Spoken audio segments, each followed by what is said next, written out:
பால் ஆட எடுத்து வச்சுருந்த பாக்ஸ் வந்து நிறைஞ்சிருச்சு. இனி எடுத்து வைக்க இடம் இல்ல. சரி கையோட நெய் எடுத்துரலாம் அப்படின்னு சொல்லிட்டு தான் காலையில் நேரமே எடுத்து ஸ்டார்ட் பண்ணிட்டேன். நான் வெயில் வந்துட்டு அதுக்கப்புறம் எடுக்கிறது கொஞ்சம் கஷ்டமாயிரும். அதனால சரி சீக்கிரம் எடுத்துரலாம் அப்படின்னு சொல்லிட்டு தான் எடுத்திருந்தேன். நான் வந்து பாலில் தான் ஆடை எடுப்பேன். பால் வந்து நைட்டு மிச்சமாகிற பால் எடுத்து ஃப்ரிட்ஜில் ஸ்டோர் பண்ணி வச்சுருவேன். அந்த காலையில் பார்க்கும்போது உங்களுக்கு அந்த ஆடை வந்து நல்லா கெட்டியாக இருக்கும்.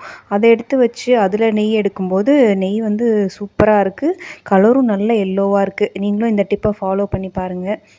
அப்புறம் ஒரு 2, 3 பேட்ச் இருந்தது. அதை போட்டு அது ஃபுல்லாக உருட்டி எடுத்து ஐஸ் வாட்டரில் போட்டுருங்க. ஐஸ் வாட்டரில் போடும்போது உங்களுக்கு அது நல்லா கெட்டியாயிடும். அப்போ அதில் இருக்க தண்ணி எக்ஸஸ் வாட்டர் எல்லாமே வந்து அந்த மோரோட இருக்க வாட்டர் எல்லாமே வந்துடும். அப்போ உங்களுக்கு நெய் இது பண்ண கையில் பிடிக்கும்போது ரொம்ப ஈஸியாக இருக்கும். நான் எப்பவுமே இந்த மாதிரி தான் ஃபாலோ பண்ணுவேன். ஒரு பவுல் ஃபுல்லாக ஐஸ் வாட்டர் வச்சு அதில் ஒரு குட்டி குட்டி பால்ஸாக உள்ளே போட்டு ஒரு 2, 3 டைம் நல்லா வாஷ் பண்ணிவிட்டு அதுக்கப்புறம் ஒரு நல்ல கெட்டியான பாத்திரத்தில் ஒரு லோ ஃப்ளேமில் வச்சு விட்டுருவேன். அது பாட்டுக்கு பொறுமையாக கொதித்து அந்த நுரையெல்லாம் அடங்கி கீழே போயிட்டு அந்த ஒயிட்லாம் செட்டில் ஆகிற வரைக்கும் அதை கொதிக்க விட்டுறணும். கொதித்து முடித்து அந்த ஒயிட்லாம் செட்டில் ஆனதுக்கப்புறம் நான் வந்து ஒரு முருங்கை இலை ஒரு 2, 3 இலையை உள்ளே போட்டேன்.